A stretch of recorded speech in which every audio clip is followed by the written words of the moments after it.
Assalamualaikum warahmatullahi wabarakatuh. Selamat datang kepada seluruh tamu undangan dalam webinar Ketentuan Penyesuaian Uang Kuliah Tunggal atau UKT, Dana Bantuan Uang Kuliah Tunggal Mahasiswa, serta Kebijakan Bantuan Operasional Sekolah Afirmasi atau BOS Afirmasi, dan Bantuan Operasional Sekolah Kinerja atau BOS Kinerja. Yang kami hormati Mas Nadiem Anwar Makarim, Menteri Pendidikan dan Kebudayaan, Bapak Ainun Naim, Sekretaris Jenderal, Bapak Nizam, PLT Dirjen Dikti, Bapak Hamid Muhammad, PLT Dirjen PAUD, Ibu Katarina Mulyana Girsang, PLT Irjen Kemendikbud, Ibu Bapak pejabat eselon 1 dan 2 di lingkungan Kemendikbud, serta teman-teman media. Sebelum kita mendengarkan paparan Mas Menteri, kami informasikan bahwa Ibu Bapak dapat menyampaikan pertanyaan melalui alamat yang tertera pada layar. Baik, ringkas.kemdikbud.go.id/tanya. Link yang telah kami informasikan pula dalam undangan webinar ini. Baik, selanjutnya kami mengundang Mas Menteri untuk menyampaikan paparan mengenai ketentuan penyesuaian UKT, dana bantuan UKT mahasiswa, serta kebijakan BOS afirmasi dan BOS kinerja. Kepada Mas Menteri kami persilakan.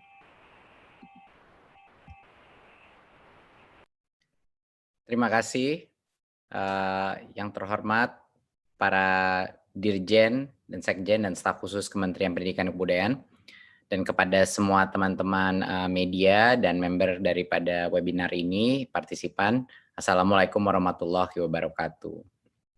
Hari ini kita akan membahas beberapa kebijakan dan inisiatif dari Kemendikbud untuk meringankan beban dari berbagai macam pihak sekolah maupun mahasiswa yang sedang mengalami krisis ekonomi di masa pandemi ini. Saya ada sedikit paparan, izinkan saya memaparkan beberapa inisiatif untuk hari ini. Oke. Berikutnya. Hari ini kita akan bahas 3 topik. Satu adalah kebijakan untuk penyesuaian UKT, yaitu yang akan diatur dalam Permendikbud nomor 25 2020.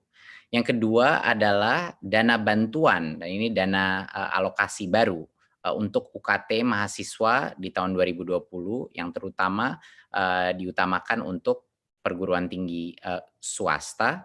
Dan yang ketiga adalah juga kebijakan BOS afirmasi dan BOS kinerja yang akan kami juga berikan, dan ini akan juga melibat bukan hanya sekolah negeri tapi juga sekolah swasta. Berikut.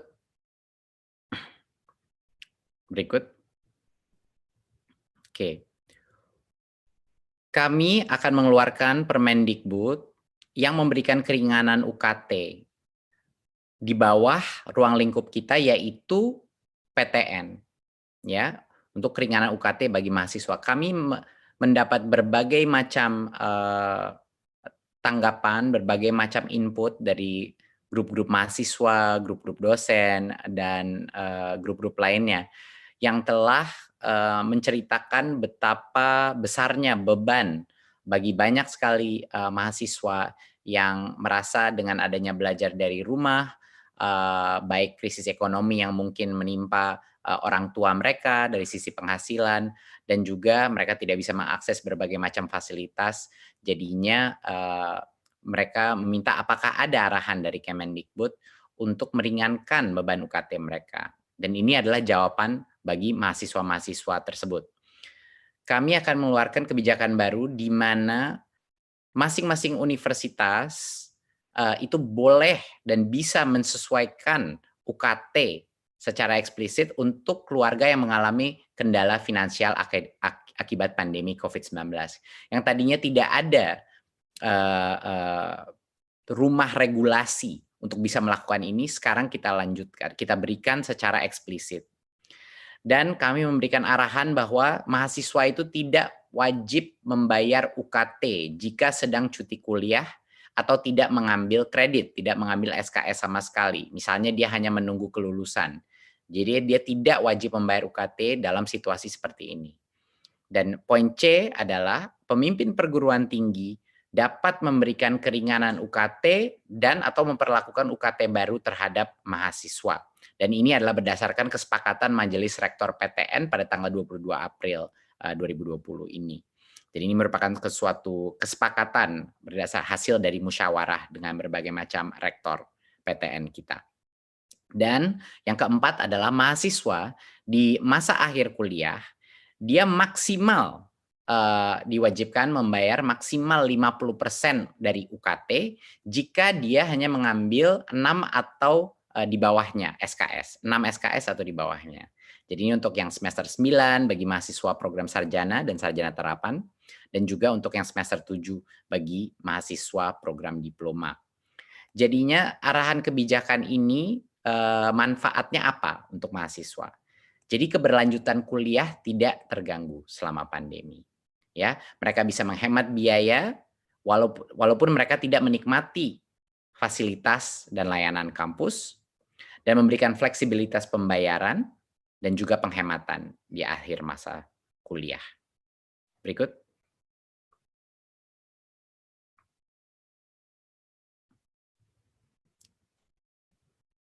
Oke, apa saja jenis-jenis keringanan bagi mahasiswa?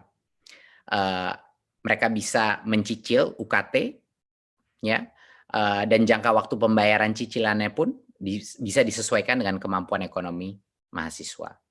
Mereka bisa menunda juga pembayaran UKT tersebut, ya, tanggal pembayaran disesuaikan, dan bisa juga UKT-nya diturunkan berdasarkan kemampuan ekonomi.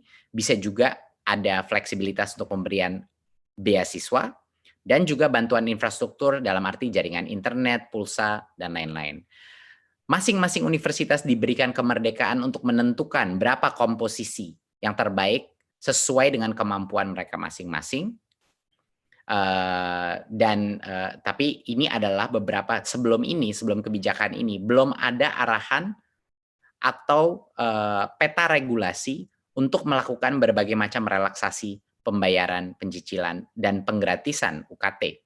Jadi ini adalah kerangka regulasi yang kita berikan agar semua perguruan tinggi negeri bisa segera melakukan peringanan untuk membantu mahasiswa.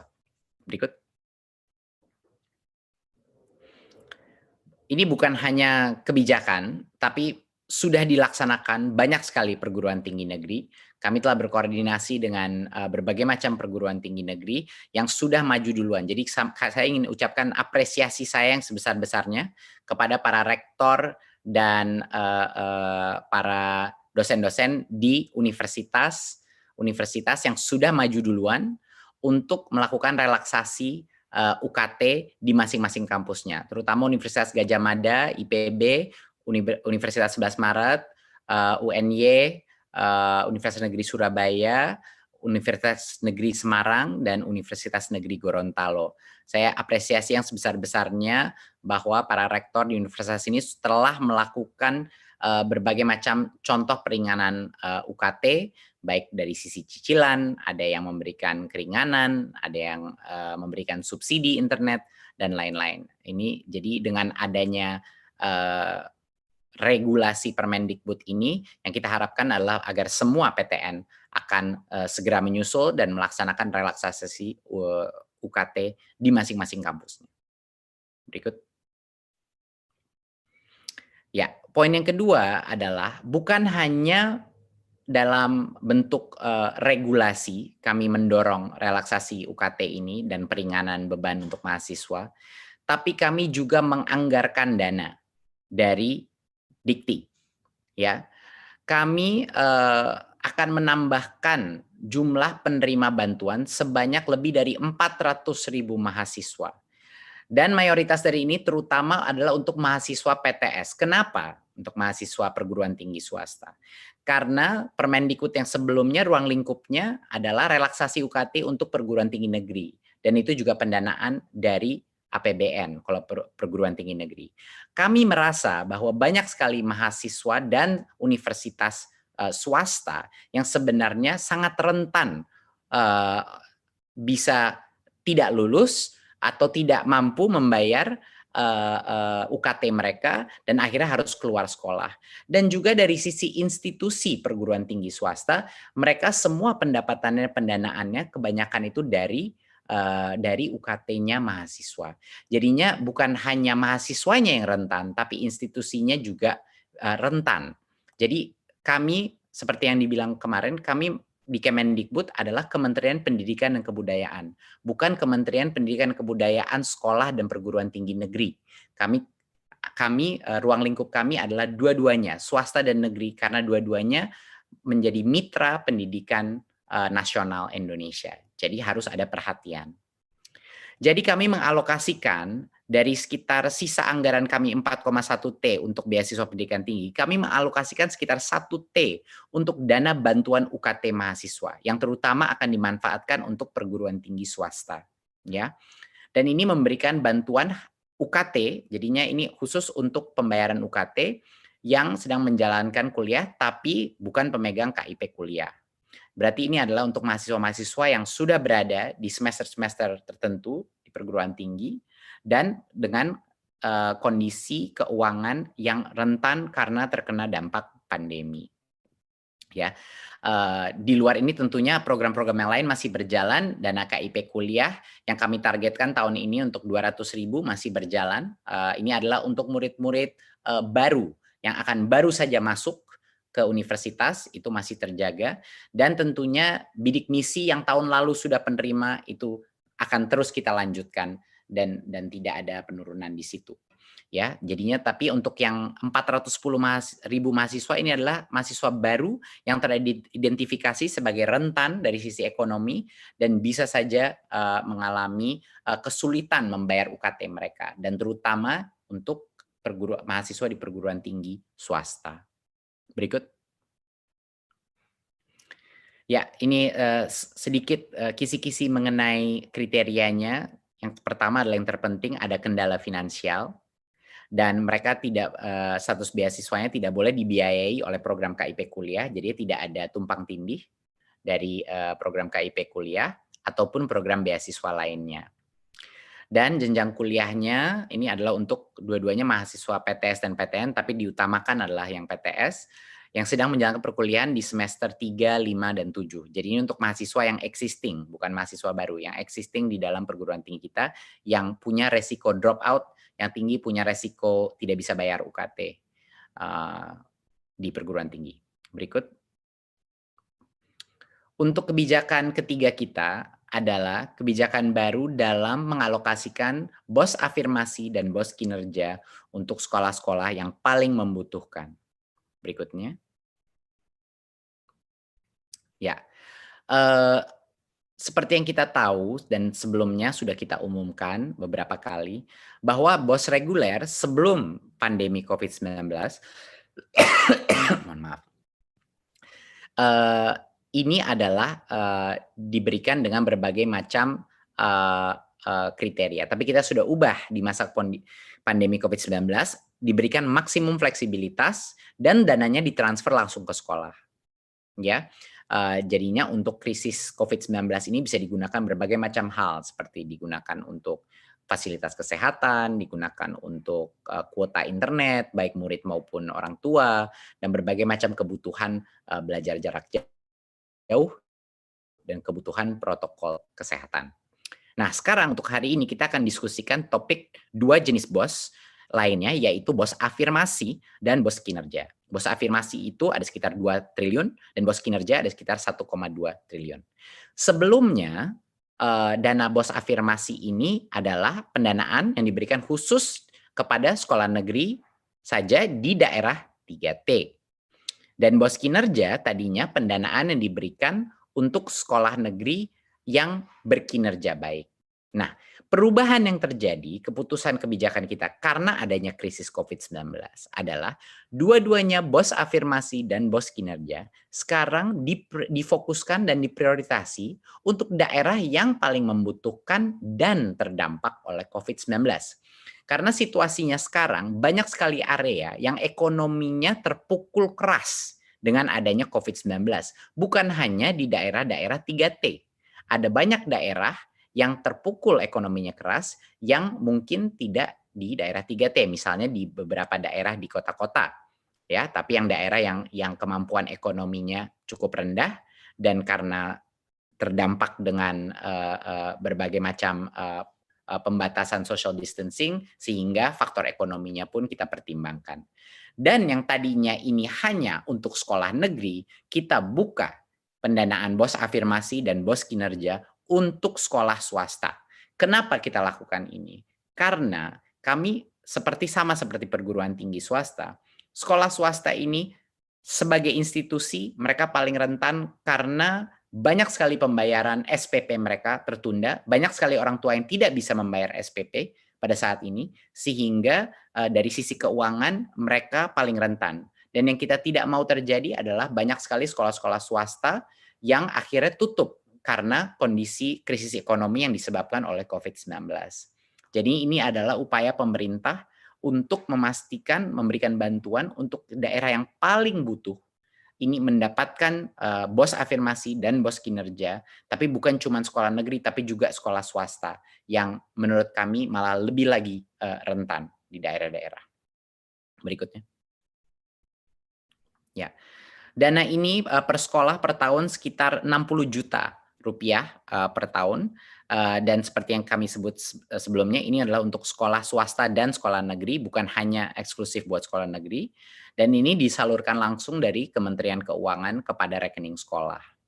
Ya, dan penggunaannya persis sama seperti BOS reguler, aturannya maksimum fleksibilitas. Bisa digunakan untuk pembayaran guru honorer, bisa dibayarkan untuk tenaga kependidikan yang non guru, bisa digunakan untuk kebutuhan belajar dari rumah, pulsa, paket data, dan juga untuk protokol kesehatan COVID-19. Jadi ini sama prinsipnya sama BOS reguler, maksimum fleksibilitas dan agar kepala sekolah percaya diri untuk bisa menggunakan anggaran ini untuk segala kebutuhan sekolahnya di masa krisis ini. Berikut. Ya. Sedikit mengenai kriterianya sekolahnya, ini biasanya di daerah yang terpencil, terbelakang, ataupun juga terkena bencana COVID-19, ya. Dan dari sisi kondisi sekolahnya, sekolah dengan proporsi siswa dari keluarga miskin itu yang mendapat prioritas, dan yang menerima dana BOS reguler lebih rendah, dan juga yang memiliki proporsi guru yang tidak tetap yang lebih besar. Jadinya untuk sekolah-sekolah yang mungkin proporsi guru non PNS-nya itu besar, itu juga mendapat prioritas. Ya, total dana BOS dan afirmasi dan kinerja kalau ditotalkan jadi sekitar 3,2 triliun dan jumlah sasaran sekolah kita sekitar 56.000 sekolah di 33.000, sekitar 33.000 desa atau kelurahan yang punya kebutuhan khusus menurut kriteria kita. Ini semua akan ditetapkan melalui Permendikbud nomor 23 2020 dan Permendikbud nomor 24 2020. Dan juga Kepmendikbud nomor 581. Jadi semua ketentuan hukumnya sudah pasti. Berikut. Ya, saya rasa dari saya sekian presentasi saya. Jadinya ini adalah jawaban Kemendikbud dari aspirasi masyarakat yang mengalami berbagai macam kesulitan di perguruan tinggi untuk membayar UKT-nya. Jadi seperti yang saya bilang tadi, untuk perguruan tinggi ada satu pedoman regulasi untuk memastikan bahwa keringanan dan fleksibilitas pembayaran UKT terjadi di seluruh perguruan tinggi negeri, dan juga kami mengalokasikan dana sebesar 1 triliun untuk membantu terutama perguruan tinggi swasta dan mahasiswa di perguruan tinggi swasta untuk meringankan beban UKT mereka sehingga mereka masih bisa lulus, masih bisa melanjutkan sekolah mereka dan tidak rentan drop out. Dan yang ketiga adalah untuk membantu situasi COVID-19, BOS kinerja dan BOS afirmasi kita arahkan untuk daerah-daerah yang paling membutuhkan dan juga yang rentan terpukul krisis ekonomi COVID-19 yang tadinya cuman diarahkan untuk sekolah negeri, sekarang untuk sekolah swasta dan negeri diberikan mengikuti kriteria tersebut. Jadi berikut dari saya, terima kasih. Wassalamualaikum warahmatullahi wabarakatuh.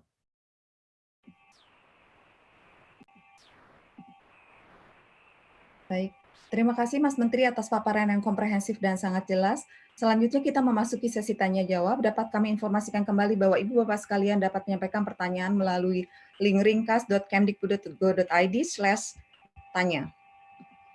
Baik, Mas Menteri, sudah banyak pertanyaan yang disampaikan oleh Ibu Bapak yang hadir dalam webinar ini. Sebagai informasi, beberapa pertanyaan serupa kami coba gabungkan. Mohon perkenan Mas Menteri untuk dapat menjawab. Baik, izin Mas Menteri untuk pertanyaan pertama. Apa yang menjadi latar belakang keputusan terkait keringanan UKT ini? Mohon Mas Menteri berkenan untuk menjawab. Silakan Mas Menteri. Iya, latar belakangnya adalah kami mendengar situasi di lapangan. Kami mendengar dari banyak sekali grup-grup mahasiswa, dari rektor-rektor dan lain-lain yang menurut saya banyak sekali komplain dari mereka yang sangat valid. Jadi kami memikirkan dengan adanya belajar dari rumah, kami bersusah payah berkoordinasi dengan berbagai macam perguruan tinggi, tapi karena kami merasa dari sisi koordinasi tidak cukup, kami ciptakan suatu rumah regulasi untuk mendorong semua perguruan tinggi kita untuk melakukan relaksasi dan keringanan UKT masing-masing. Jadi ini untuk menjawab krisis ekonomi yang dihadapi mahasiswa dan keluarganya mahasiswa tersebut. Gitu. Jadinya kami melihat kondisi krisis COVID-19 ini bukan hanya krisis kesehatan, tapi sekarang yang dirasakan malah lebih banyak lagi orang adalah krisis ekonomi yang ada. Jadi menurut kami fair dan adil bahwa mahasiswa tidak secara disproporsionat mendapatkan beban karena pendidikan itu nomor satu. Kalau pendidikan mereka gagal, kalau mereka bisa sampai keluar dari sekolah tidak bisa melanjutkan, itu untuk seumur hidup akan terdampak kualitas kehidupan mereka, kualitas pendapatan mereka dan lain-lain. Jadi ini harus kita bantu sekarang daripada nanti, gitu. Dan juga bukan hanya perguruan tinggi negeri, tapi juga kami mendengar di perguruan tinggi swasta yang sangat membutuhkan bantuan juga. Jadi ini respons kami untuk mengeluarkan peraturan ini. Baik, baik. Terima kasih Mas Menteri. Pertanyaan selanjutnya Mas Menteri, pertanyaan kedua yang juga kami coba rangkum, sebenarnya banyak pertanyaan yang serupa. Bagaimana rencana Kemendikbud untuk memastikan kebijakan ini akan diterapkan oleh perguruan tinggi? Silakan Mas Menteri. Ya, keputusan internal Kemendikbud adalah kita mengeluarkan ini di level Permendikbud dan Kepmendikbud. Jadinya ini adalah suatu peta regulasi yang mengikat dan final gitu. Jadinya kepastian bahwa semua hal ini harus dilakukan itu di dalam bentuk regulasi yang tertinggi yang bisa dikeluarkan oleh kementerian gitu. Jadinya bukan surat edaran, bukan himbauan, tapi dalam bentuk regulasi.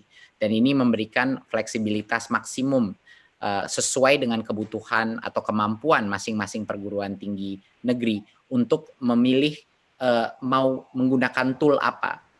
Tapi kita sudah mendorong dan mendapatkan persetujuan, kesepakatan untuk semua rektor perguruan tinggi negeri bahwa harus ada relaksasi yang terjadi. Jadi tidak mungkin tidak terjadi perguruan tinggi negeri. Nah, tapi itu kan peraturan kita hanya mencakup perguruan tinggi negeri karena itu yang dikelola langsung dan menggunakan pendanaannya APBN dari Kemendikbud. Untuk yang swasta tentunya itu pengaturannya dan lain-lain adalah ada di swasta, itu bukan kewenangan kami. Jadinya untuk itu kami harus melakukan suatu alokasi dana spesial. Makanya tadi dana UKT, dana bantuan UKT mahasiswa itu adalah untuk dua-duanya, untuk negeri dan swasta, tapi terutama untuk swasta.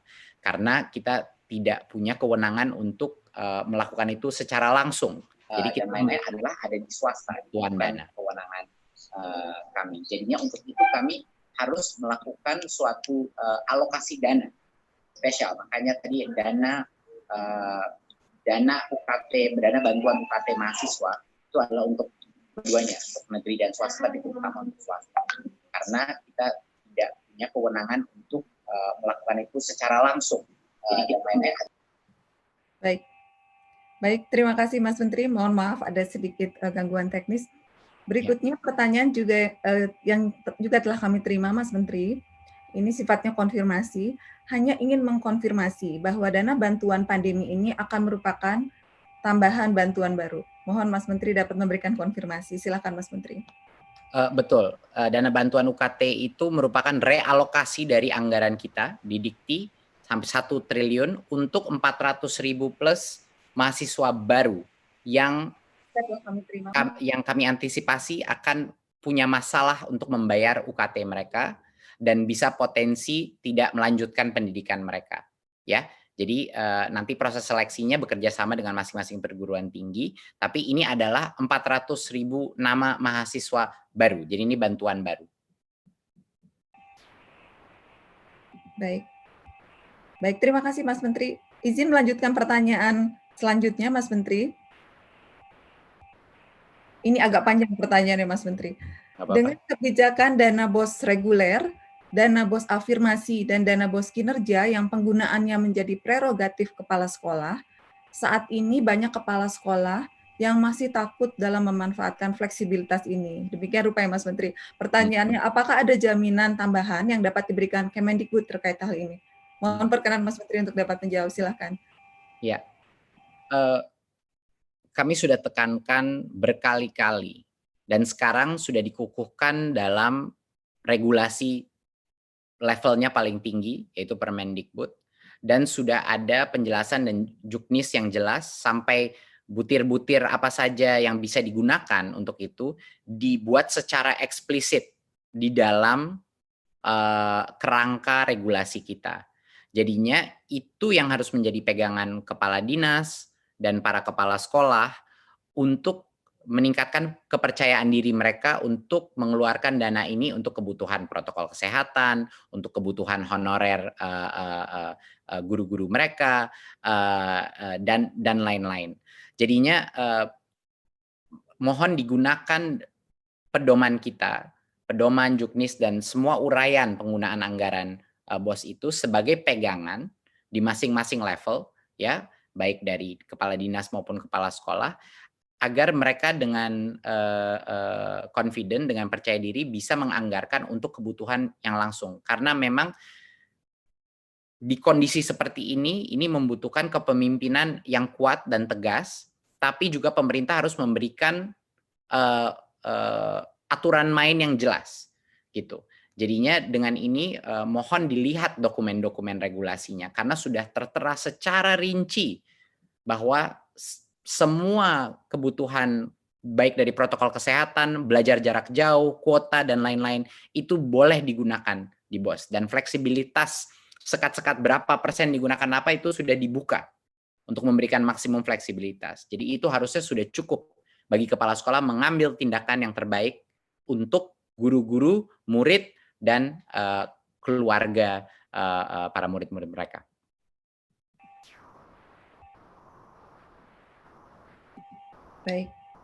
Baik, terima kasih Mas Menteri.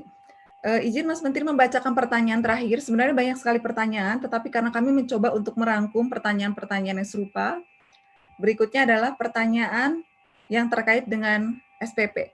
Lengkap pertanyaan adalah demikian Mas Menteri sebagai berikut.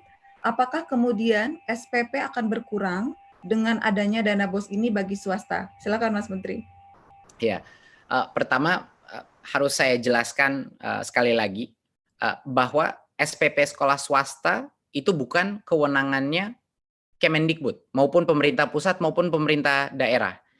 Jadinya masing-masing SPP daripada sekolah swasta itu ditentukan oleh masing-masing institusi atau yayasannya sendiri. Dan itu bukan kewenangan kita menentukan.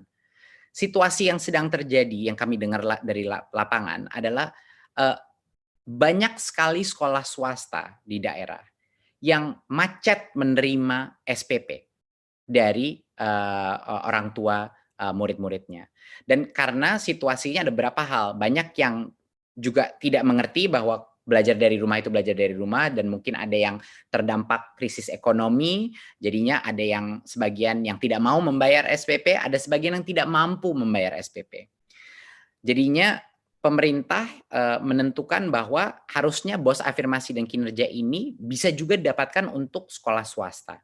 Sehingga bagi mereka yang mengalami kemacetan kemacetan cash flow daripada orang tua yang tidak mampu membayar SPP, mereka tidak harus tutup gitu. Jadi yang kita inginkan itu adalah kita ingin menjaga agar sekolah-sekolah swasta kita di daerah-daerah tidak akhirnya tutup dan mengalami krisis finansial selama masa krisis COVID-19 ini, selama belajar dari rumah. Jadinya itulah alasannya kenapa kami membuka BOS afirmasi dan kinerja kepada sekolah-sekolah swasta. Baik, baik. Terima kasih Mas Menteri. Pertanyaan tersebut adalah pertanyaan terakhir untuk webinar kita sesi hari ini, Mas Menteri. Sekali lagi karena sebenarnya banyak sekali pertanyaan, namun kami sudah coba rangkum dalam 6 pertanyaan tersebut. Baik, terima kasih Mas Menteri atas paparan dan perkenan menjawab pertanyaan-pertanyaan dengan penjelasan yang begitu komprehensif. Terima kasih. Wassalamualaikum warahmatullahi wabarakatuh. Waalaikumsalam. Terima kasih Mas Menteri. Ibu Bapak sekalian, demikian tadi telah kita simak bersama penjelasan dari Mas Menteri mengenai ketentuan penyesuaian UKT, dana bantuan UKT mahasiswa, serta kebijakan BOS afirmasi dan BOS kinerja. Kami yakin bahwa penjelasan yang telah disampaikan oleh beliau kepada kita semua hari ini telah mengartikulasikan dengan lengkap mengenai ketentuan penyesuaian UKT, dana bantuan UKT mahasiswa, serta kebijakan BOS afirmasi dan BOS kinerja, sehingga dapat memberikan pemahaman yang baik dan tepat bagi kita semua.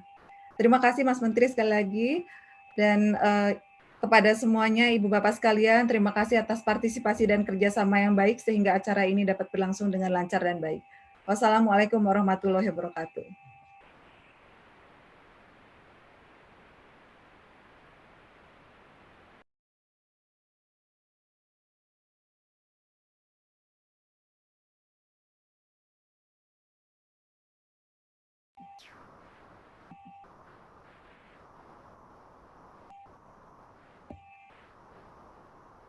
Terima kasih Ibu Bapak sekalian. Selamat sore.